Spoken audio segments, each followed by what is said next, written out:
Hi guys, അപ്പോൾ കുഞ്ഞ് ഒരു വ്ളോഗിലേക്ക് എല്ലാവർക്കും സ്വാഗതം. ഇപ്പോൾ ഞാൻ എന്തായാലും ഇപ്പം കുറച്ച് ദിവസത്തേക്ക് തൃശ്ശൂരിൽ നിന്ന് പോവാണ്ട, കുറച്ച് ദിവസം മീൻസ് 2-3 ദിവസം എന്തായാലും എടുക്കും.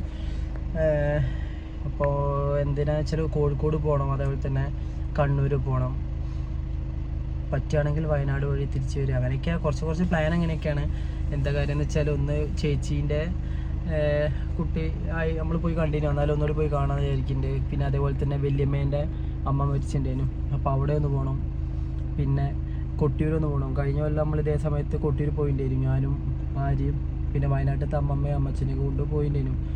അപ്പോൾ അന്ന് നമ്മൾ ഇങ്ങനെ അബോർഷനും ഇഷ്യൂസൊക്കെ ഉണ്ടായ സമയമായിരുന്നു. അപ്പം ദൈവത്തോടെല്ലാം പ്രാർത്ഥിച്ചിട്ട് പോകുന്നത്. അപ്പം അടുത്ത കൊല്ലമൊക്കെ നമ്മളേക്ക് റെഡി ആവട്ടെ എന്ന്. അപ്പം എല്ലാം സഹായിച്ച് ദൈവം സഹായിച്ചിട്ട് നമുക്കൊരു ബുദ്ധിമുട്ടില്ലാണ്ടൊരു മോനെ കിട്ടി. അപ്പോൾ ഇപ്രാവശ്യം ആരെയും കുട്ടീനെയും കൊണ്ട് പോകാൻ പറ്റാത്ത അവസ്ഥ, കാരണം 6 മാസമായില്ലല്ലോ, ചോറിന് വേണ്ട കൊണ്ടുപോകാൻ പറ്റില്ല. അപ്പോൾ ഞാനെന്തായാലും ഒന്ന് പോകാൻ വിചാരിച്ചിട്ട് ഇറങ്ങിയതാണ്. അപ്പോൾ കുറേ ആൾക്കാർക്ക് മെസ്സേജ് അയച്ചിട്ടുണ്ടായിരുന്നു, കാറിൻ്റെ പണി റെഡി ആയെന്നൊക്കെ. കാറിന് വർക്കൊക്കെ കുറച്ച് പെൻഡിങ് ഉണ്ട്, എന്നാലും വേറെ വഴിയില്ല. കാരണം മഴയൊക്കെ പെയ്ത് കഴിഞ്ഞാൽ ബൈക്ക് എടുത്ത് പോയി കഴിഞ്ഞാൽ ബുദ്ധിമുട്ടാവും. പിന്നെ ട്രെയിനിൽ പോയി കഴിഞ്ഞാൽ പിന്നെ കുറേ വാല ചെയ്യണം. അപ്പോൾ എന്തായാലും ഒരു അഡ്ജസ്റ്റ്മെൻറ്റിൽ അങ്ങോട്ട് കാറിലെടുത്ത് പോയിരിക്കുകയാണ്. ഞാൻ എന്തായാലും ഇപ്പോൾ ഇറങ്ങി, വീട്ടിൽ നിന്ന് ഇറങ്ങി 2 മണിക്കായി ഇറങ്ങി എന്നാണ് തോന്നുന്നത്. 2 മണി 2:30 അതിൻ്റെ ഇറങ്ങിയപ്പോൾ. അപ്പോൾ ഞാനവിടെ നമ്മുടെ നെല്ലുവായല്ല, എരുമപ്പെട്ടി വില്ലേജ് ഓഫീസ്, ഇത് എരുമപ്പെട്ടി കരിയന്നൂർ, നമ്മളെ വില്ലേജ് ഓഫീസിനെ ഇവിടെ ഒരു പേപ്പറിന് കൊടുക്കാൻ വേണ്ടിയിട്ട്, വീടിൻ്റെ പെർമിറ്റിന് വേണ്ടിയിട്ട് കൈവശ സർട്ടിഫിക്കറ്റിന് കൊടുത്തിട്ടുണ്ടായിരുന്നു. അപ്പോൾ അതിൻ്റെ പേപ്പറിന് വേണ്ടിയിട്ട് ഇവിടെ നിർത്തിയതാണ്. അപ്പോൾ എന്തായാലും പേപ്പറൊക്കെ ഒന്ന് റെഡിയാക്കിയിട്ട് വേഗം ഇറങ്ങട്ടെ. തൃശ്ശൂരിൽ നിന്ന് നമുക്ക് പെട്ടെന്ന് തന്നെ കോഴിക്കോട് എത്താൻ പറ്റും കേട്ടോ. അത്രയും നല്ല റോഡാണ്. പിന്നെ ഒരൊറ്റ ടോളുണ്ടെങ്കിലും വലിയ കുഴപ്പമില്ല, നമുക്ക് അത്യാവശ്യം പെട്ടെന്ന് എത്താൻ പറ്റും. ഓൾമോസ്റ്റ് ഞാൻ അവിടെ എത്തുമ്പോഴേക്കും ഏകദേശം ലേറ്റ് ആയിട്ടുണ്ട്. ഈവനിങ് ഒരു 5-5:30 ആകാനായിട്ടുണ്ട്. അപ്പോൾ ചേച്ചീൻ്റെ അടുത്തേക്ക് കേട്ടോ ആദ്യം പോകുന്നത്. അപ്പോൾ കുറച്ച് ഫ്രൂട്ട്സൊക്കെ വാങ്ങി പോവച്ചിട്ട് നിർത്തി കേട്ടോ. നമ്മൾ പോവാട്ടുമ്പോൾ തന്നെ അവിടെ റോഡ് സൈഡ് നല്ല കച്ചവടം ഉണ്ടാവും. ഞാൻ പോകുന്നത് സർപ്രൈസ് ആക്കി വെക്കണമെന്നതിന് ഉണ്ടായിനി, പക്ഷേ ഓൾറെഡി അവിടെ എത്തുന്നതിന് മുന്നേ തന്നെ അവൾക്ക് അറിയാട്ടോ ഞാൻ വരുന്നുണ്ടെന്ന്. എന്തൊക്കെ ഫ്രൂട്ട്സ് വാങ്ങിയെന്ന് പറഞ്ഞിട്ട് എല്ലാം അവിടെ എത്തുമ്പോൾ മക്കൾക്ക് മിഠായി ഇല്ലെങ്കിൽ ടാസ്ക്. അപ്പോൾ ഈ മിഠായിയൊക്കെ വാങ്ങിയിട്ട് കേട്ടോ. നൈസായിട്ടൊരു മൂക്കടപ്പൊക്കെ ഉണ്ട്, മഴ കൊണ്ടിട്ടാന്ന് തോന്നുന്നത്.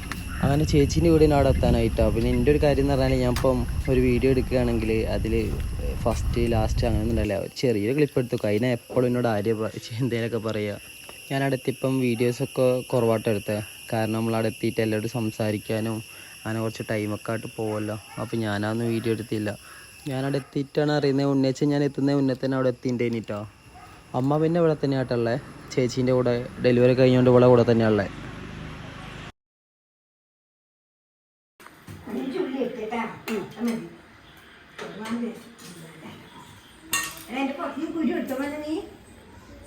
അമ്മമ്മ കപ്പ ഉണ്ടാക്കോ? നാളെ ഞാൻ പോവും.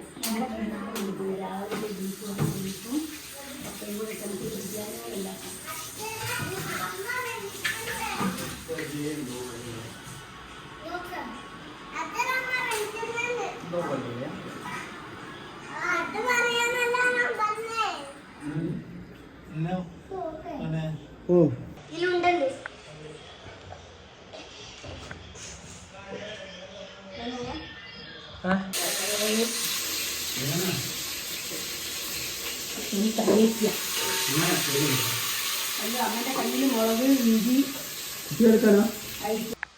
അപ്പം അമ്മമ്മ ഞാൻ പറഞ്ഞ പോലെ കപ്പയൊക്കെ വാട്ടിയിട്ടാ വെച്ചേ അല്ലേ അമ്മമ്മ?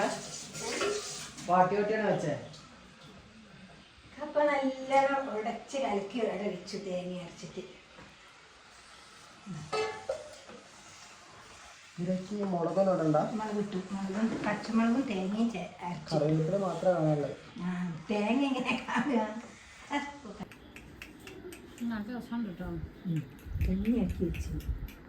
ഇത് ഞങ്ങളെ ഫാമിലി ഒരു നൊസ്റ്റാൾജിക് സാധനം കേട്ടോ. ഈ മാങ്ങ മുറിച്ചതിൽ കുരുമുളകും ഉപ്പൊക്കെ ഇട്ടിട്ട് അച്ഛനും അച്ഛനൊക്കെ ഉള്ള സമയത്ത് ഇങ്ങനെ ഉണ്ടാക്കിയിട്ട് എല്ലാവരും ഓരിയൊക്കെ വെച്ച് ഇങ്ങനെ കഴിക്കാനും.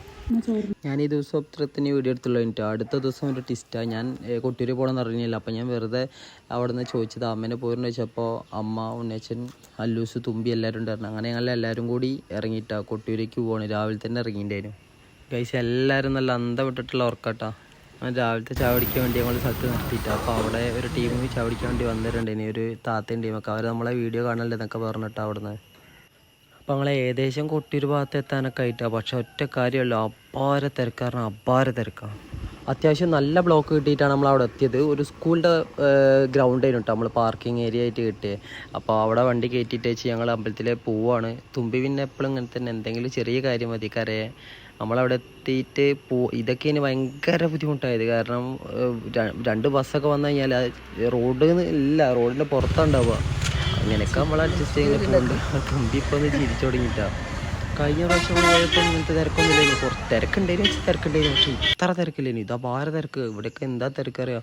നമ്മൾ ആ വെള്ളത്തിൻ്റെ ഇറങ്ങുന്നിടത്തേക്കുള്ള ജസ്റ്റ് ക്യൂ ആണിത്. കഴിഞ്ഞ പ്രാവശ്യമൊക്കെ ഞങ്ങൾ സിമ്പിളായിട്ട് പോയിട്ടുണ്ടായിരുന്നു. എന്തൊക്കെയാണെങ്കിലും നമ്മളവിടെ എത്തിക്കഴിഞ്ഞാൽ പിന്നെ നമുക്കൊരു വേറൊരു വൈബാണ്. നമ്മൾ അത്രയും നേരത്തെ ക്ഷീണം, എനിക്ക് സത്യം പറഞ്ഞാൽ അവിടേക്ക് വണ്ടി ഓടിച്ച് പോകുമ്പോൾ നല്ല ക്ഷീണം ഉണ്ടായിരുന്നു. കാരണം തൃശ്ശൂരിൽ നിന്ന് കോഴിക്കോട് എത്തി. അവിടെ നിന്ന് ഒരു ദിവസം കുറച്ചേരെ കിടന്നുള്ളൂ. രാവിലെ നേരത്തെ എണീച്ച് പോയി. ഈ ക്ഷീണമൊക്കെ ഉണ്ടെങ്കിൽ ഇവിടെ എത്തി വെള്ളത്തിലൂടെ അമ്പലത്തിൽ തൊഴാൻ വേണ്ടി ഇപ്പോൾ പോകുന്ന സമയമൊക്കെ ഉണ്ടല്ലോ, വേറെ തന്നെ ഒരു വൈബാണ്. അവിടെ എത്തി കഴിഞ്ഞാൽ നമ്മളെ ക്ഷീണം നമ്മൾ അറിയേയില്ല. നമ്മളവിടെ എത്തിയ സമയം കറക്റ്റ് ഇങ്ങനത്തെ ഒരു പരിപാടി നടക്കണ്ടേനി. ഇതെന്താ സംഭവം എന്ന് എനിക്കറിയില്ല. ഈ നമ്മളെ പ്രതിഷ്ഠയും കൊണ്ട് അമ്പലം വലം വെക്കുന്നതാണ് സംഭവം. എന്തായാലും നമ്മൾ തൊഴുത് ഇറങ്ങി. ഞാൻ അവിടെ നിന്ന് ഫോട്ടോയും വീഡിയോ ഒന്നും അധികം എടുത്തില്ല. കാരണം അവിടെ ഇത് അലൗഡ് അല്ല, ഫോണും വീഡിയോ ഒന്നും എടുക്കുന്നത് അലൗഡ് അല്ല. പിന്നെ ഏറ്റവും വലിയ ട്രാപ്പായത് എന്താ വെച്ചാൽ ഗൂഗിൾ പേ വർക്കിംഗ് അല്ല. കയ്യിൽ ക്യാഷ് ഉണ്ടെങ്കിൽ മാത്രമേ നമുക്ക് അവിടെ പിടിച്ച് വെക്കാൻ പറ്റുള്ളൂ. ഇത് ചില്ലറ പൈസ ഉള്ളതുകൊണ്ട് ഞങ്ങളൊരു വെള്ളക്കാടുന്ന് കുടിച്ച് പിന്നെ അവിടെ നിന്ന് ഇറങ്ങിയിട്ടാണ്. ഇനിയിപ്പം നേരെ തിരിച്ച് കോഴിക്കോടേക്ക് തന്നെയാണ്. വേറെ എവിടെയും കയറാൻ നിന്നില്ല. കാരണം നല്ല ക്ഷീണം ഉണ്ടായിരുന്നു. എല്ലാവരും നല്ല ടയർഡായിരുന്നു. പിന്നെ വരുന്ന വഴിക്ക് പിന്നെ ഉണ്ണിയച്ഛൻ്റെ ഒരു ഫ്രണ്ടിൻ്റെ വീട്ടിൽ കയറിയിട്ടാണ്. ആളടിപൊളി കഴിഞ്ഞിട്ടാണ്. അവിടെ നമ്മൾ ഞാൻ ഫുള്ള് അതായത് മാങ്കോസ്റ്റ് അങ്ങനെ ഒരുപാട് ഫ്രൂട്ട്സ് ഐറ്റംസും അങ്ങനെ ചെറിയൊരു കൃഷി ഇതൊക്കെ നല്ല അടിപൊളിയായിരുന്നു. ആളവിടെ നിന്ന് തിരിച്ചു വരുമ്പം പൈനാപ്പിള്, മുട്ടപ്പഴം എന്നുള്ള അങ്ങനെ കുറച്ച് സാധനങ്ങളൊക്കെ തന്നു വിട്ടിട്ടാ കഴിച്ച്. പിന്നെ എവിടെയും നിർത്താന്നില്ല, നേരെ വീട്ടിലേക്ക്. കാരണം വീട്ടിലെത്തിന്ന് ഭക്ഷണം കഴിച്ചിട്ട് കിടന്നാൽ മതി എന്നുള്ളൊരവസ്ഥയിലാണ് വീട്ടിലേക്ക് എത്തുന്നത്.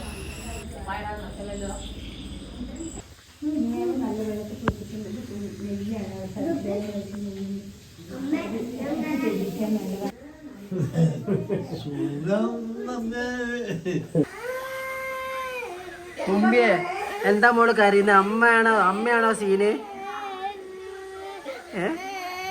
പറയ്, അമ്മയാണോ പ്രശ്നം? ആന്ന് അമ്മയാ പ്രശ്നം. ചേട്ടൻ വിചാരപരമായിട്ട് എന്താ ചിന്തിക്കുക?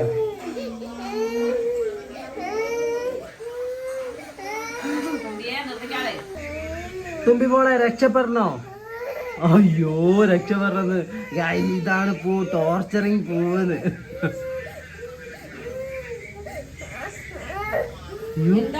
എന്താ പ്രശ്നം?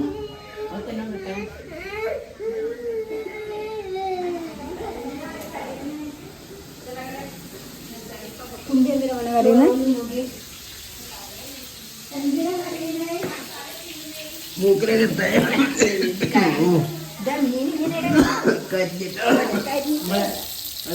സ്രാവില്ല? ഏതാ ഇതോ? ഇത് മറ്റേ ഇന്നലത്തെ കറിയല്ല, അയറ്റ കറിയില്ല, ഇന്നലെ തന്നതോ?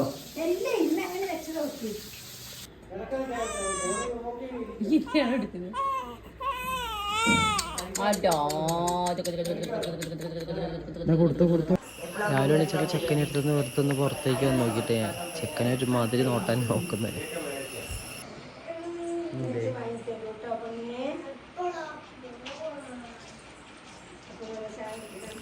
അടുക്കളയിൽ ജസ്റ്റ് ഒന്ന് പോയി നോക്കി. അപ്പോഴാണ് ഇന്ന് കുറച്ച് ബീഫ് വാങ്ങിയിട്ടുണ്ടായിരുന്നു. അപ്പോൾ അതെന്തായാലും അമ്മമ്മ റെഡിയാക്കുമ്പോഴേക്കും വണ്ടി ഒന്ന് കഴുകാൻ കുറേ ആയി വണ്ടി കഴുകിയിട്ട്. എന്തായാലും വൃത്തിയാക്കിയിട്ട് തന്നെ കഴുകിയിട്ട് അല്ലൂസാണ് എൻ്റെ മെയിൻ ഹെൽപ്പർ.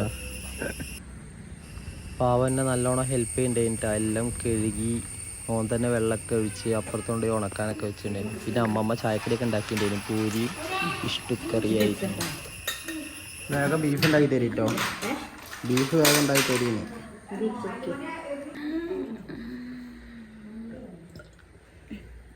മാമ്പോ ഏറ്റോ? വേണ്ട. പോരാടി എണീച്ച പോവേ. ഗൈസ്, അപ്പം ഞാൻ നേരെ ഇനി തൃശ്ശൂരേക്ക് പോകണം. അപ്പം അതിന് മുന്നേ അച്ചച്ചനെ കാണാൻ പോകണം. പിന്നെ വല്യമ്മേൻ്റെ വീട്ടിലും ഒന്ന് പോകണം. ഇവിടെയൊക്കെ ഒരുപാട് മാറിപ്പോയിട്ടോ സങ്കേതം. ഇവിടെ മഴക്കാലത്തൊക്കെ ഇവിടെ വെള്ളം നോക്കി കഴിഞ്ഞാൽ റോട്ടിൽ തന്നെ നമുക്ക് ഒരാൾക്കുള്ള വെള്ളം ഉണ്ടാവും. ഗൈസ്, അപ്പം 2 ദിവസത്തെ പരിപാടിയൊക്കെ കഴിഞ്ഞിട്ട് ഇന്നിപ്പോൾ തൃശ്ശൂരിൽ പോവാ. അപ്പോൾ കൊട്ടിയൂരൊക്കെ പോയത് നമുക്ക് എന്താ പറയുക ഒരു ഞാൻ എക്സ്പെക്ട് ചെയ്തിട്ടുണ്ടായിരുന്നു, പക്ഷേ അമ്മയൊന്നും വരും എന്നുള്ളത് നമ്മൾ എക്സ്പെക്റ്റ് ചെയ്യില്ല, അൺഎക്സ്പെക്റ്റഡ് ആയിട്ട്. പക്ഷേ എല്ലാവർക്കും പോകാനൊക്കെ പറ്റി, നല്ല അടിപൊളിയായിട്ട് തൊടാനൊക്കെ പറ്റിയിട്ടാണ്, നല്ല ഒരു വൈബേനു. ഇതിപ്പം ഇനിയിപ്പോൾ ഞാൻ അപ്പം അച്ചച്ചൻ്റെ അടുത്തേക്ക് പോവാം. അപ്പം അച്ചച്ചനെ കുറിച്ച് ഫ്രൂട്ട്സൊക്കെ വാങ്ങിയിട്ട് എന്താ വെച്ചാൽ അച്ചച്ച ഇപ്പോൾ പോയാലും ചോദിക്കും എന്താ കൊണ്ടുപോകുന്നതെന്നൊക്കെ ഉള്ള ചോദിക്കും. അപ്പം അച്ചച്ചൻ്റെ അടുത്തേക്ക് പോകുമ്പോൾ കുറച്ച് ഫ്രൂട്ട്സൊക്കെ വാങ്ങിയിട്ട് പോകട്ടോ. അപ്പോൾ അച്ചച്ചനെ കണ്ട് പിന്നെ വല്യമ്മേൻ്റെ അവിടെ പോയിട്ട് വല്യമ്മേൻ്റെ അമ്മ മരിച്ചിട്ടുണ്ടായിരുന്നു കുറച്ച് ദിവസമായിട്ടുള്ളൂ. അപ്പോൾ എനിക്ക് ഇന്ന് പോകാൻ പറ്റില്ല, കാരണം മോന് പനിയൊക്കെ ആയിട്ട് നമ്മൾ ഹോസ്പിറ്റലിലും ഒക്കെ ആയിട്ട് നിൽക്കുന്ന സമയം, പിന്നെ അച്ഛനൊക്കെ ഹോസ്പിറ്റലിലായിരുന്നു. ഇപ്പം എന്തായാലും ഇപ്പം ഞാൻ തിരിച്ചു പോവാട്ടോ ഗൈസ്. അപ്പോൾ അച്ചച്ചൻ്റെ അടുത്തുനിന്ന് വീഡിയോ ഒന്നും ഞാൻ എടുത്തില്ല കേട്ടോ, കാരണം അച്ചച്ചനെ എല്ലാവർക്കും ഭയങ്കര ഇഷ്ടമാട്ടോ. കാരണം ഞാൻ വീഡിയോ ഇടുമ്പോഴൊക്കെ എല്ലാവരും ചോദിക്കും, അച്ചച്ചൻ്റെ കാര്യങ്ങളൊക്കെ ചോദിക്കലുണ്ട്. പക്ഷേ അച്ചച്ചൻ്റെ അടുത്ത് വീഡിയോ ഒന്നും എടുത്തില്ല, കാരണം വല്യമ്മ അവിടെ മരിച്ചൊരു സിറ്റുവേഷനൊക്കെ ആണല്ലോ. അപ്പം അവൾക്ക് എല്ലാം ക്യാപ്ചർ ചെയ്യാനുള്ളൊരു മൂഡില്ല. അപ്പം ഞാൻ എന്തായാലും അച്ചച്ചൻ്റെ അടുത്തും പോയി മരിച്ച വീട്ടിലൊക്കെ പോയി എന്തായാലും തിരിച്ച് തൃശ്ശൂരേക്ക് പോവാണ്. അപ്പം വ്ളോഗ് ഇത്രയേ ഉള്ളൂ. പക്ഷേ ഞാനിപ്പോൾ കുറച്ച് ദിവസം മുന്നേ സ്റ്റാറ്റസ് ഇട്ടിട്ടുണ്ടായിരുന്നു, മറ്റേ ആദിത്യ ബിർളേൻ്റെ വർക്കിൻ്റെ ഞാൻ ഇൻഷുറൻസ് ഹെൽത്ത് ചെയ്യുന്നുണ്ട് അപ്പോൾ ഇൻഷുറൻസ് ചെയ്യാനുള്ള ആൾക്കാർക്കാണെങ്കിലും അതേപോലെ തന്നെ പാർട്ട് ടൈം ആയിട്ട് വർക്ക് ചെയ്യാൻ താല്പര്യമുള്ളവരും ഒന്ന് പറയട്ടോ. അപ്പോൾ അത്രയേ ഉള്ളൂ. അപ്പോൾ എന്തായാലും ഇനി നമുക്ക് അടുത്ത വീഡിയോസിലൊക്കെ ആയിട്ട് കാണാം. Okay, by.